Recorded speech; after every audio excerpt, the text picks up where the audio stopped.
أعوذ بالله السميع العليم من الشيطان الرجيم.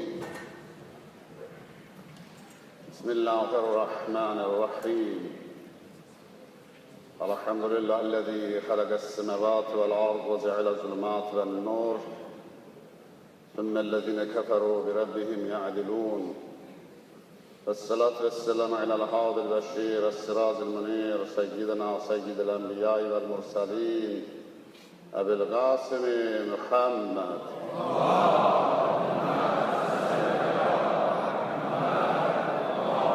وعلى آله الطيبين الطاهرين ولا سيما بقية الله العظيم. أما بعد، قال الله العظيم: أعوذ بالله من الشيطان الرجيم. بسم الله الرحمن الرحيم. يا أيها الناس اعبدوا ربكم الذي خلقكم والذين من قبلكم لعلكم تتقون. صدق الله العلي العظيم. Esselamu Aleyküm cemiyen ve rahmetullahi ve berekatuhu. Aziz müminler, özümü ve tamamsız müminler Allah-u Teala'nın ibadetine, itaatine, takvasına davet edirəm. Allah Teala hamımızı imanda sabit qədəm etsin inşallah. Bildiğimiz kimi ömrümüzden, günümüzden bir ilde keçdi. Her bir mümin, her bir Müslüman her günün yeniliğinde, her ilin yeniliğinde birbirlerine güzel arzular arzu ederler. Bizler de Allah'tan arzu edirik ki her saatimiz, her günümüz, her ayımız, her ilimiz uğurlu olsun. Dövlətimize, xalqımıza Allah'tan əmin-amanlıq, firavanlıq arzu edirik. Ən ağrılı yerimiz, ən problemli yerimiz Qarabağ problemidir. Allah'tan arzu edək. Allah Teala o torpaqlarda sülh əli ilə bizlərə qaytarsın. Və xalqımız daimi əmin-amanlıq içərisində yaşasın. Möminlərə lazım olan ibadətdir, itaətdir. Şükürlər olsun Allaha, ildən ilə məscidlərimizin sayı çoxalır, namaz qılanlarımızın sayı çoxalır. Keçən cümə günü də Bakı şəhərində analogu olmayan, Qafqazda analogu olmayan bir məscid möminlərin, dindarların ibadət yerinə çevrildi, yəni ixtiyarına verildi ölkə prezidenti tərəfindən. Bu da böyük bir abadçılıqdır, böyük yenilikdir. Biz dua edək, məscidlərimizin sayı çoxalsın, möminlərimizin sayı çoxalsın, İslamiyyət gündən günə inkişaf eləsin. Mömin üçün ən gözəl dua budur. Bir mömin əgər o günkü günü ibadətlə keçibsə, itaətlə keçibsə, o müminin həmən gün bayramıdır. Bir şəxsi ki, əgər o günü günahla keçiribsə, o gün onun üçün bayram hesab olunmaz. Elə ömür edək, elə yaşayaq ki, keçən ömürlərimizə peşman olmayaq. Elə insan var ki, keçən ömürlərinə peşman olur. Kaş, cavanlıq ömrüm yenidən geri qaydadır, ibadət edəydim, itaat edəydim. Artıq o gedən bir də geri qayıtmaz. Amma ən gözəl budur ki, hər saatimizin, hər günümüzün, hər ayımızın, eyni zamanda hər ilimizin qədrini bilək. İlimiz ildən yaxşı olsun, günümüz gündən yaxşı olsun, ayımız aydan yaxşı olsun. Və Allah yanında Allahın əmrinə boyun əyək, baş əyək, ibadət edək və keçən günlərimizə peşman olmayaq. Allah Teala heç kəsə peşmançılıq verməsin. Yəni Allahın tövbə qapıları hamının özünə açıqdır, amma elə edək ki, elə günah edək ki, Allah yanında da üzümüz ağ olsun ki, Allah'tan özümüzü bağışlamağı, bacaraq, bağışlatdırmağı Allah'tan diləyə bilək. Allah Teala Kur'an-ı Kerim'de okuduğum ayette buyurdu ki, Bismillahirrahmanirrahim. Ya eyyühen nâsü i'budu rabbekumullezî halagakum vellezine min qablikum leallekum tettegûn. Sadakallahul aliyyul azim. Allah Teala Bəqərə suresinin 21. ayasında buyurdu. İnsanlar, insanlara hitap edir. Ey insanlar, sizi ve sizden evvelkileri yaratmış Rabbinize ibadet edin ki müttəqi olasınız. Yəni, təqva əhli olasınız. Təqva sözünün mənası mən dünən də izah elədim burada günorta namazında. Allahdan qorxmaq. Ayədə deyir ki, Allahdan qorxub, pis əməllərdən çəkinəsiniz. Yəni, ayədə Allah deyir ki, sizi və sizdən əvvəlkiləri Allah Teala yaratdı ki, yəni bu ayədən məna budur ki, yer üzündə yaranan bütün məxluqatlar Allaha ibadət etmək üçün, Allahı tanımaq üçün, Allaha baş əymək üçün yaranıblar, xəlq olunublar. Ki bu ibadət ilə, bu itaət ilə ki, Allahdan qorxaq və pis əməllər etməyək. Əgər bir insan Allahdan qorxmasa, bütün pis əməllər edəcək. Əgər Allah məhəbbəti qəlbində varsa, o insan təqva əhli olacaq, Allahdan qorxacaq və pis əməllərdən çəkinəcək. Hər bir insan bilməlidir ki, insanın yaranışında bir məqsəd var. Heç bir insan məqsədsiz dünyaya gəlməyir. O məqsəd, dünyaya gələn insan bilməlidir. Mənim yaranışımdan məqsəd yalnız xaliqini tanımalıyam. Allah Teala Quran-ı Kərimdə yine buyurur ki, وَمَا خَلَقُ الْجِنَّ وَالْاِنْسَ اِلَّا لِيَعْبُدُونَ Zariyat surasının 56. ayasında Allah Teala buyurur ki, mən cinləri və insanları yalnız mənə ibadət etmək üçün yaratdım. İns ilə cinni yaratdım, mənə ibadət etsinlər. Çünki Allah Teala öz sevimli bəndəsinə yalnız ibadət etməyi nəsib edər. İnsan o zaman Allah yanında sevimli olar ki, Allahı tanıyar və Allahdan qorxuyar. Əgər Allahı tanıyarsa, Allahdan qorxarsa, Allah ona lütf edər, ibadəti ona nəsib edər, ibadət əhli olacaq. Aleyhisselam buyurur ki, İzə əhəbbəllahu əbdən əlhəməhu husnəl ibadə Əgər Allah öz bəndəsini sevərsə, gözəl ibadəti ona ilham edər. İnsan elə etməlidir ki, bəndə elə etməlidir ki, Allah onu sevsin, özünü sevdirməlidir. Hətta evdə ata da çalışır övladına ki, özünü sevdirə bilsin. Övlad da çalışır, öz validəni özünü sevdirə bilsin. İnsan özünü Allah'a sevdirməlidir. Çünki hər bir bəndənin ibadətdə bir məqsədi var. İmam Sadiq Aleyhisselam'dan sual ettiler. Yebne ya Ebu Abdillah, ma həqiqətul ubudiyyə? Bəndəsilik nə deməkdir? İnsan ki, ibadət edir, bəndəsilik edir, bəndəsiliyin həqiqəti nədir? İmam cavab verdi ki, həqiqi bəndəsilik 3 şeydir. 3 əməllə insan öz həqiqi bəndəsiliyini sübut edər. Biri ondan ibarətdir ki, bəndəyə Allah Teala hər nə veribsə, mülk, var, dövlət, bəndə onu özünkü hesab etməməlidir. Çünki bəndənin mülkü yoxdur. Bütün mülk, sərvət Allaha məxsusdur. Bəndədə hər nə varsa onu özünkü bilməsin, onu Allahın bilsin ki, Allah hər nə mənə verirsə mənim deyil, Allahındır. İkinci, hər bir bəndə Allahın əmrinə itaəti özünə borc bilməlidir, vacib bilməlidir. Allahın nəhy etdiklərin özünə qadağan bilməlidir, nəhy etdiklərdən özünü qorumalıdır. Üçüncü şərt ondan ibarətdir ki, bəndə özü üçün tədbir çəkməməlidir.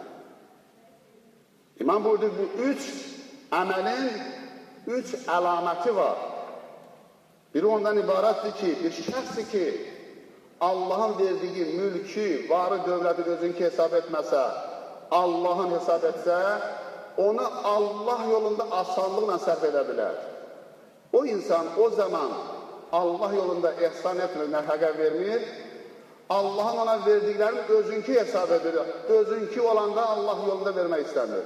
Amma o sərvəti, o varı, o mülkü Allahın bilərsə, o zaman Allah yolunda asanlıqla paylayar bilər, nəfəq edə bilər, ehsan edə bilər.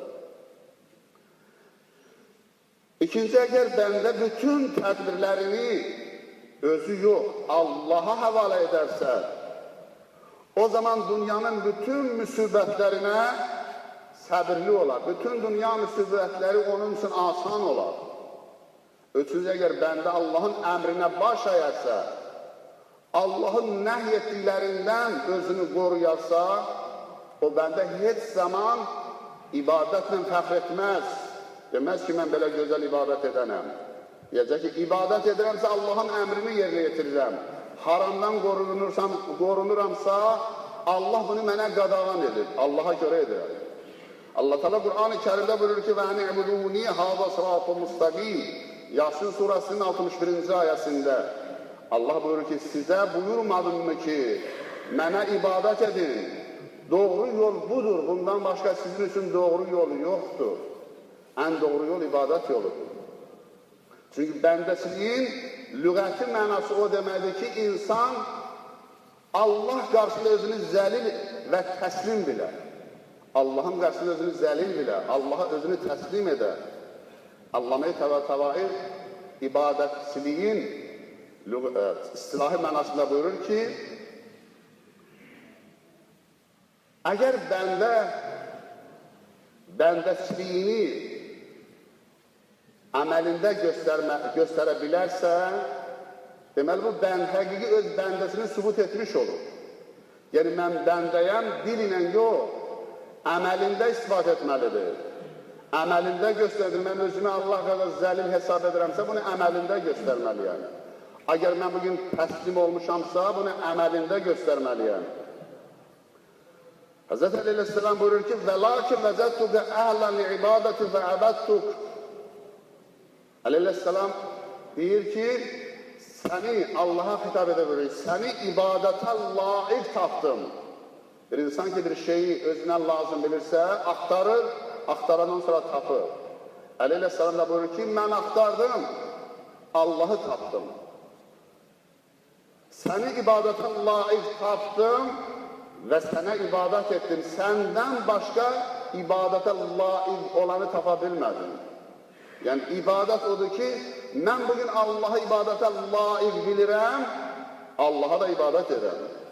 Çünki Allah Teala bütün peyğəmbərlərin göndərməkdən məqsədi bu olur ki, insanları Allahı doğru yolunu göstərsin, ibadəti göstərsin ki, bəndələr Allah yolundan azmasınlar.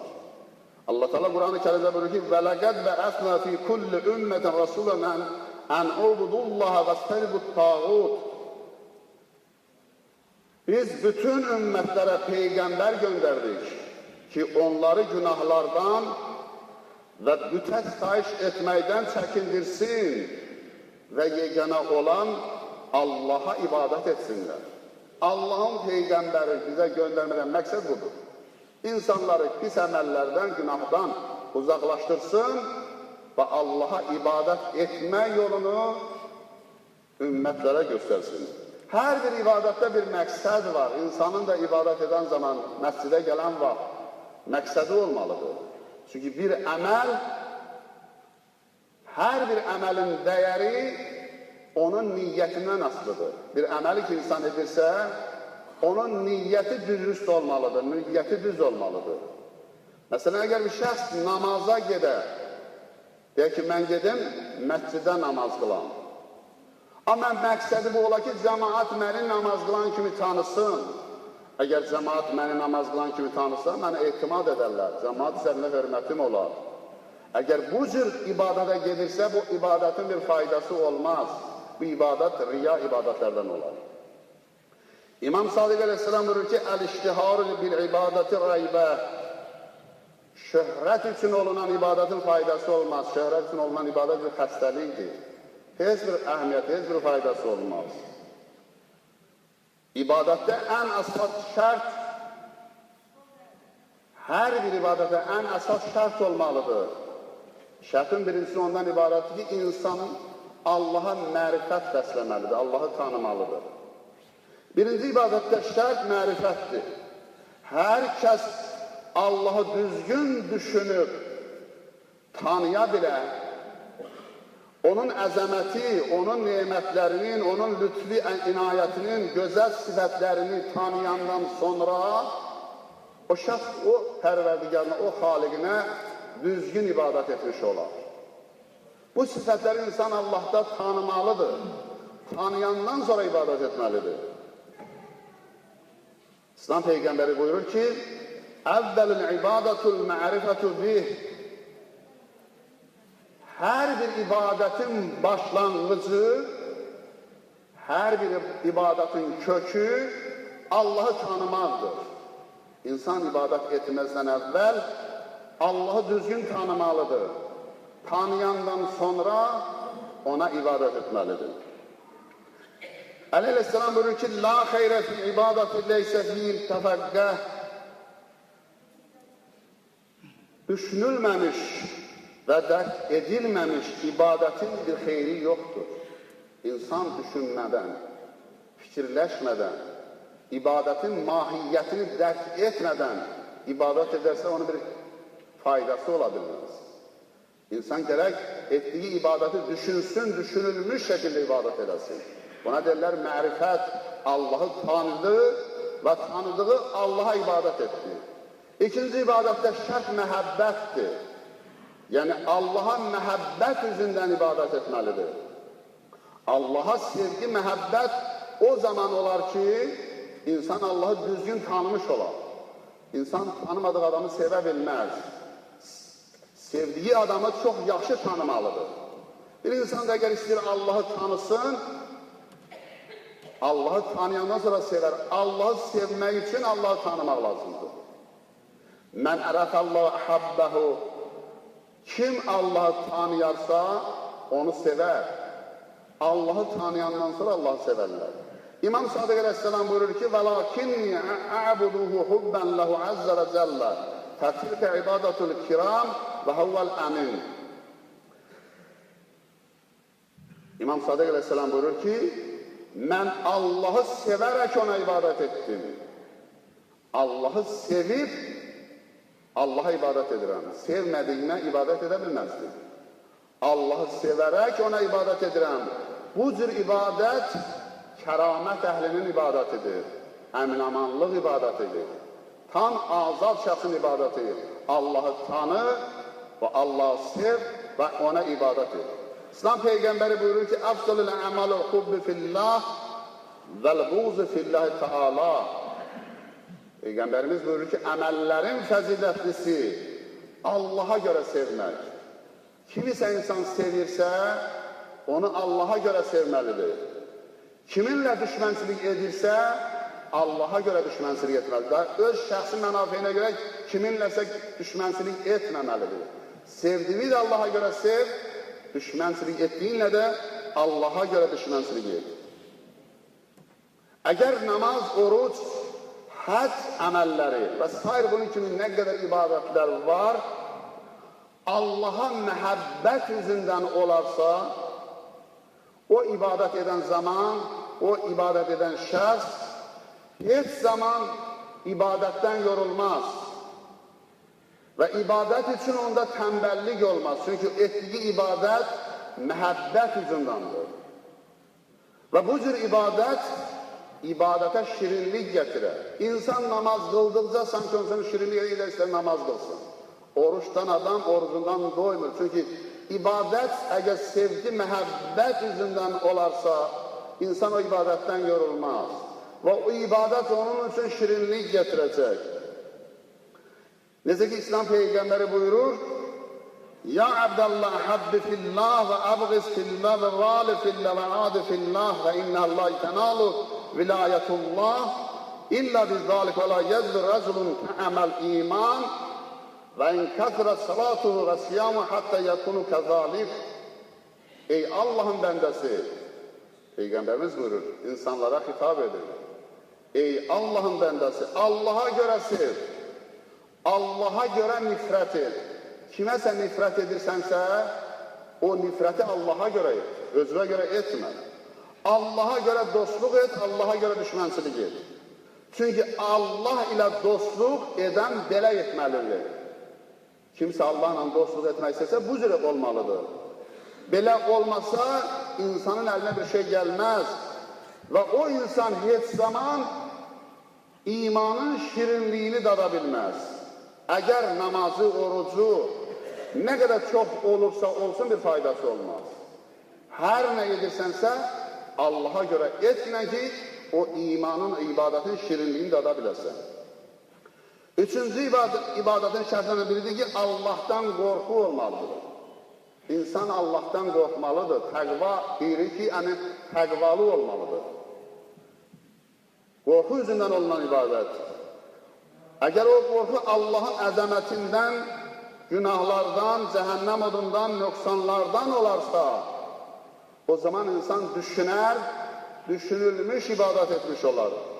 Allahdan qorxmağın kökündə yalnız Allahı tanımaq durur. Allahdan qorxmağın kökündə Allahı tanımaq durur. Allahı tanıyan bir insan heç zaman Allahdan qorxmaz. La yakunul abdu mü'minen hatta yakuna xaifan raciyan və la yakuna xaifan raciyan hatta yakuna amilen bima yakhafu və yarzu. İmam Sadiq əleyhisselam buyurur. O bəndə mümin deyil ki, Allahdan qorxmayam.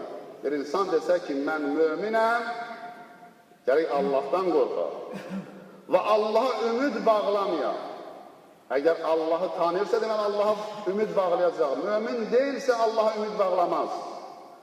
Allahdan qorxmaz və ümid bağlamaz o kəs ki, qorxu və ümid üzündən Allaha ibadət etməmiş olar.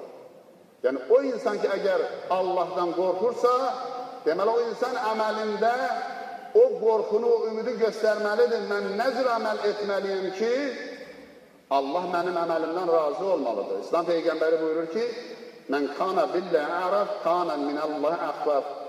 Hər kəs Allahı yaxşı tanıyarsa, hər kəs Allahı çox tanıyarsa, Allahdan çox qorxmuş olar. İnsan nə qədər Allahı çox tanısa, bir o qədər Allahdan qorxar. Nə qədər Allahı az tanıyarsa, bir o qədər az Allahdan qorxar. Dördüncü ibadətdə şərt behişdir. Behişt nemətlərindən nail olmaq üçün ki, Allah Teala behişti xəlq edib, öz gözəl bəndələr üçün, ibadət edən bəndələr üçün. Orada cənnətin həm maddi və həm mənəvi nemətlər nəzərdə tutulur. Allah Teala yaratdığı bəndələrin hamısını behiştə dəvət edir. Necə ki, Qur'an-ı Kərimdə buyurur ki, وَسَارُوا إِلَى مَغْفِرَةٍ مِنْ رَبِّكُمْ وَجَنَّةٍ عَرْضُهَا السَّمَوَاتُ وَالْأَرْضُ أُعِدَّتْ لِلْمُتَّقِينَ Ali İmran surəsinin 133-cü ayəsində Allah Teala buyurur ki, Rəbbinizin məğfirətinə və genişliyi göylərlə yer üzü qədər olan müttəqilər üçün hazırlanmış cənnətə tələsin. O cənnət, onun genişliyi yerlə göy arasındadır. Allah onun müttəqilər üçün hazırlayıb o cənnəti. O cənnətə getməyə tələsin. Hər bir bəndə, hər bir mümin bilməlidir ki, Allah cənnəti biz üçün yaradır. O cənnət üçün biz çalışmalıyıq ki, o cənnətə biz nail olaq. Quran-ı Kərimdə Allah Teala cənnəti təqvalı bəndələrinin mirası hesab edir. Quran-ı Kərimdə buyurur ki, Tilkəl cənnətulləti nurutu min ibadinə mən kana təqiyyə. Məryəm surəsinin 63-cü ayəsində. Bu həmin o cənnətdir ki, bəndələrimizdən müttəqi olanları ona varis edəcəyik. Sanki o cənnətə o bəndələr sahib çıxacaqlar.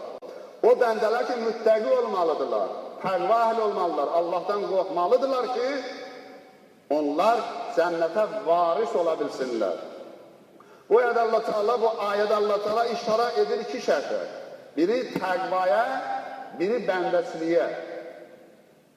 Peyğəmbər sallallahu əleyhi buyurur ki, əvvəlü mən yəkulul cənnətə şəhid və əbdun əhsənə ibadətu Rabbih. Birinci cənnətə daxil olan şəxs, şəhid və Allaha ən yaxşı ibadə edən şəxslər olacaq. Çünki şəhidlər və Allaha ən yaxşı ibadət edən şəxslər təbii ki, cənnətə birinci daxil olacaqlar.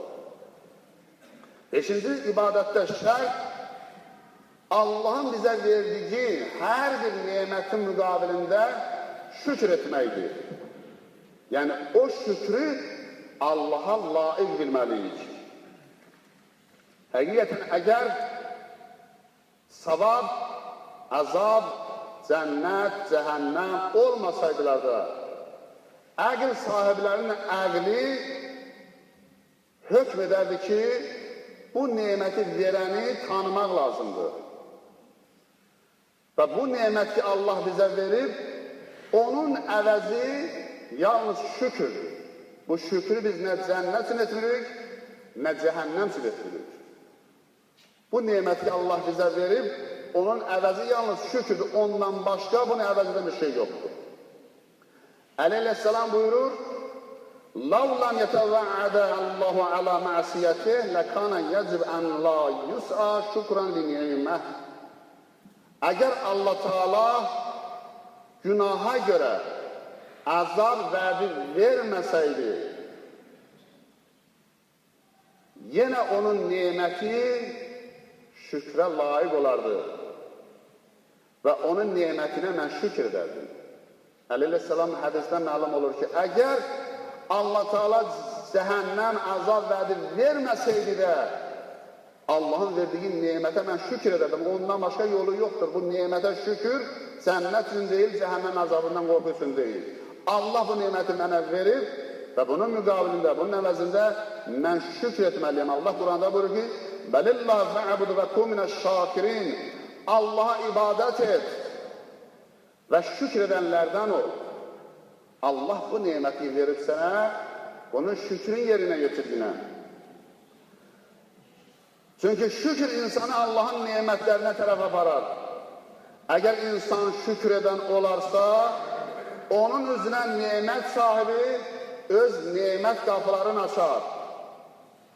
Quran buyurur və qalilun min ibadiyyəş-şəkur Səba surəsinin 13-cü ayəsində bəndələrimdən nemətlərimə şükür edən azdır.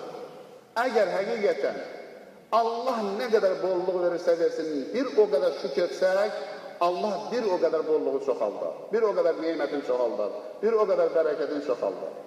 Yəni biz o nemətin müqabilində, əvəzində gərək o qədər şükür edək ki, Allah hər şükrümüzə bizim o neməti çoxaltmalıdır. 6-cı şərt həyadır. İnsan həya üzündən Allaha ibadət etməlidir. İnsan hər zaman özünü Allah huzurunda və nəzarətində bilərsə, hər zaman fikirləşsə ki, Allahın nəzarətindəyəm, Allah mənə baxır, Allahın huzurundayam, Allah məni görür. O zaman o insanın zikri, niyyəti, ibadəti düzgün olar. Bir insan başqasının qarşısında həya edir. Günahdan, danışığından ki, mən ondan üz-üzə durmuşam, ona qarşı mən pis söz deyə bilmərəm. Eynən də hər bir mümin, hər bir müsəlman, hər bir insan Allahı öz qarşısında görərsə, bilsə ki, Allahın huzurundayam, Allah məni görür, o zaman o günaha atmaz, hər nə edirsə, zikri də, ibadətdə düzgün olacaq. İslam Peyğəmbəri buyurur ki, "Ubudullahu kəənnəkə tərahu fə inləm təkun tərahu fə innəhu yarak." Allaha elə ibadət et ki, sanki onu görürsən. Əgər sən onu görməsən də, o səni görür. İnsan ibadət edən zaman bu cür düşünməlidir ki, mən Allahı görürəm. Yox, əgər mən Allahı görə bilmirəmsə, amma Allah məni görür. Əgər insan özünü Allah qarşısında hiss edərsə, yəqinliyi olarsa, o insanın ibadətindən nöqsan, naqislik olmaz. Rivayətdə var ki, İslam ümmətindən bir qrup insanlara qiyamət günü Allah tərəfindən qanad verilər. O şəxslər qəbirdən behişdə uçarlar, məhşəri qısa bir müddətdə fəth edərlər. Firiştələr onlardan sual edərlər. Siz nə əməl sahibi oldunuz ki, hansı işləri, hansı əməlləri etdiniz ki, bu məqamı Allah sizə verdi, bu mərtəbəni Allah sizə verdi. Onlar cavab verərlər ki,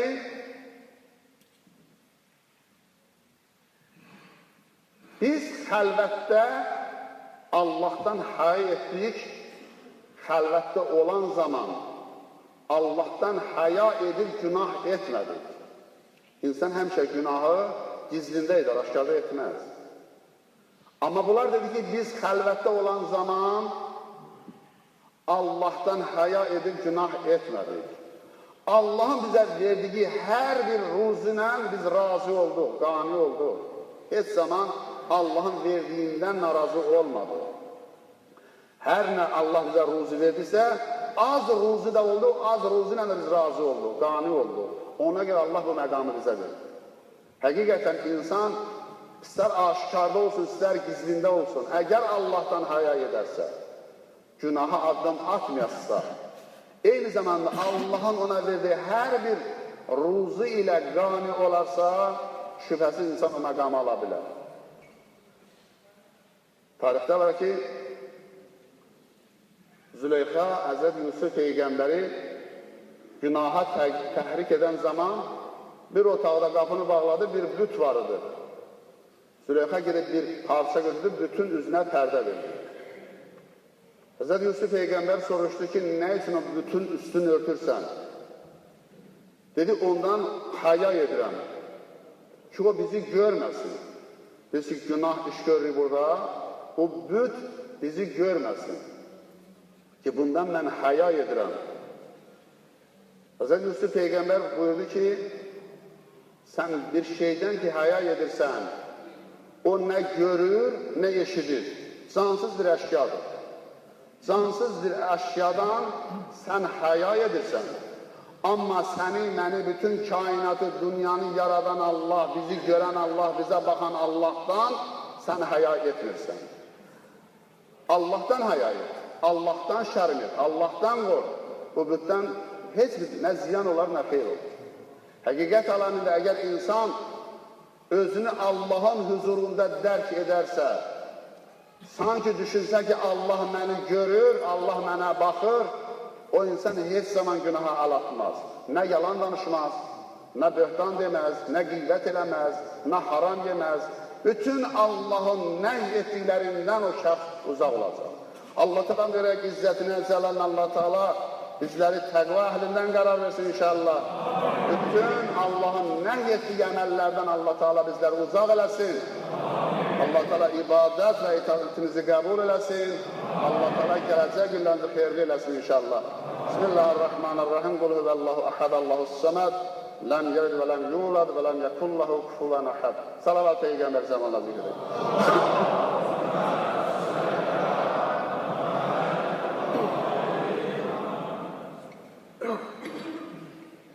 Euzu billahi mineşşeytanirracim. Bismillahirrahmanirrahim. Elhamdülillahi Rabbil alemin ve salatu ve selamu ala seyyidina ve nebiyyina ve habibi kulubina ve tabibi nufusina ve şefi'i zunubina. Afzalul evvelin ve eşreful ahirin ve khatamun nebiyyin Ebil Qasimi Muhammed.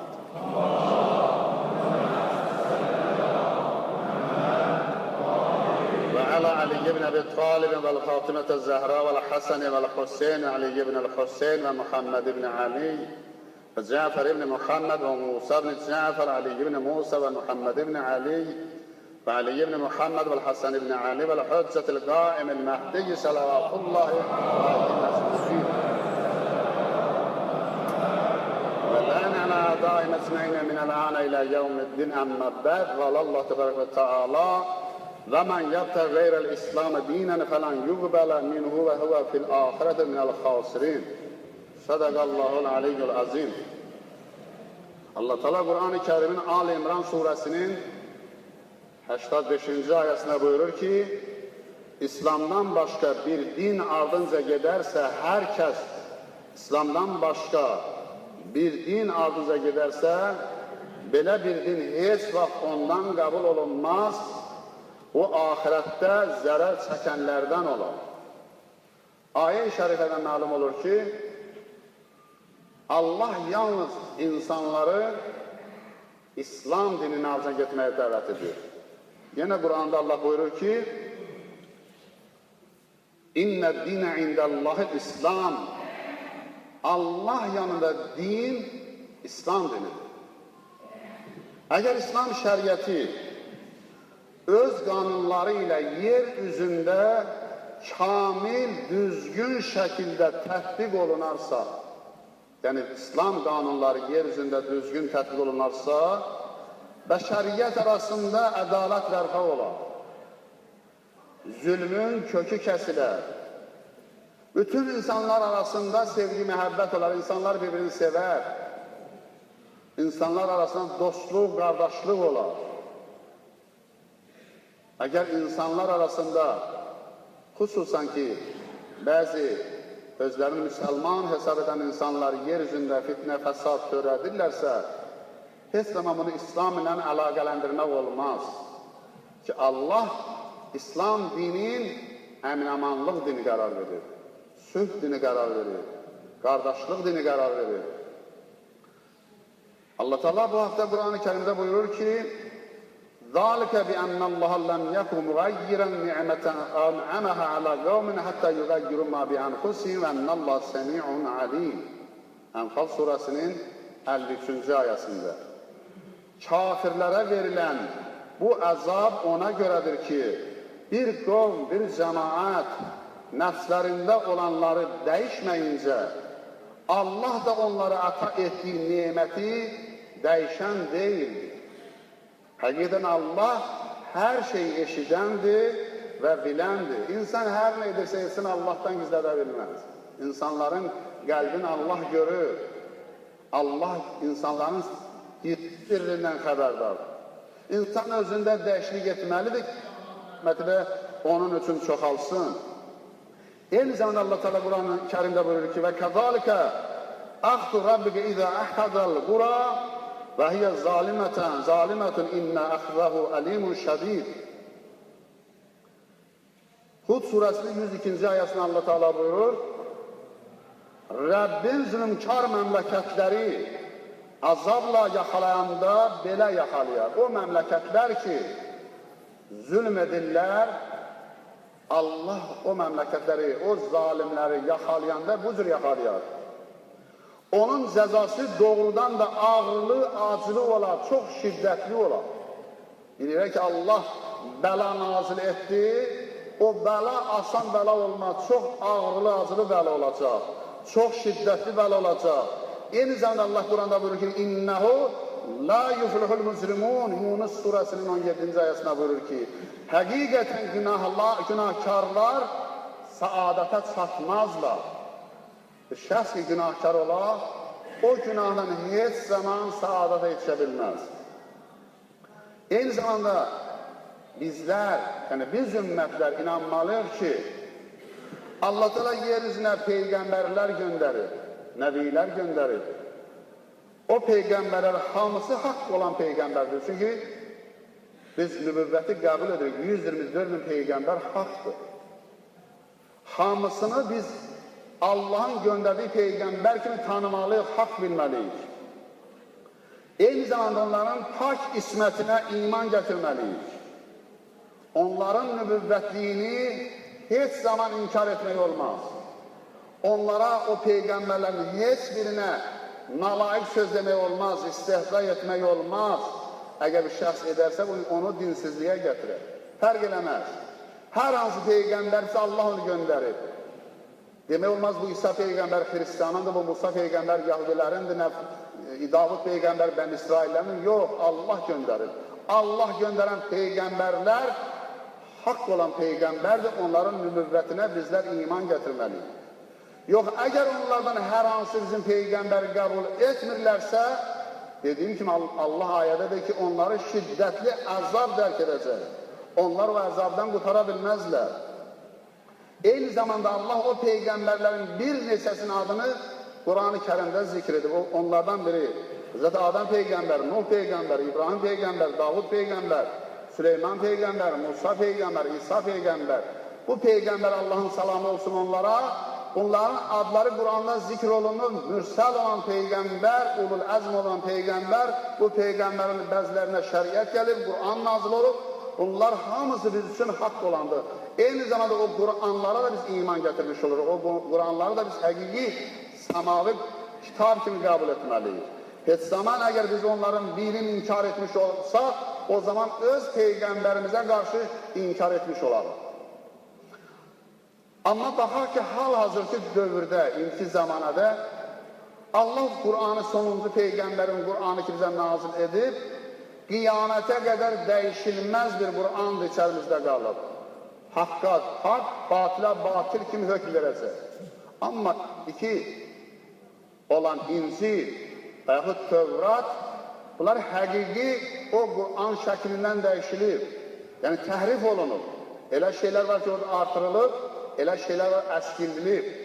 Yəni həqiqi o Qur'anın özündən bir əsamat qalmıyor. Amma İslamın bizə, Allahın bizə göndərdiyi Qur'an qiyamətə qədər heç kəs tərəfindən təhrif oluna bilməz. Heç kəs onu qoruya bilməz, onu qoruyan yalnız Allahdır. O şəriəti, o kitabı, o Peyğəmbəri Allah göndərib, Allah da qoruyacaq. Bizim borcumuz odur ki, biz onu həqiqi Peyğəmbər kimi dərk edək, tanıyaq, Qur'anı tanıyaq, o Qur'anın hökmlərinə itaət edək, Allah qarşısında öz bəndəsilik borcumuzu yetirək. Allah tanrı izzətinə, cəlalına Allah təala bizləri həqiqi bəndələrdən qərar versin inşallah. Allah təala bizləri günahdan uzaq eləsin. Allah təala tövbələrimizi qəbul eləsin. Allah təala bütün xəstələrdə şəfa versin. O sən bir xəstə haqqında bugün məndən xahiş edirlər. Allah təala o xəstəyə də şəfa versin inşallah. Allah təala gələcək günlərinizi xeyirli eləsin inşallah. Bismillahirrahmanirrahim. İzə cəə nəsrullahi vəl-fəth. رأيت الناس يدخلون في دين الله أفواجا فسبح بحمد ربك واستغفره إنه كان توابا. صدق الله العلي العظيم. Salavat Peygamber ve Ali Peygamber.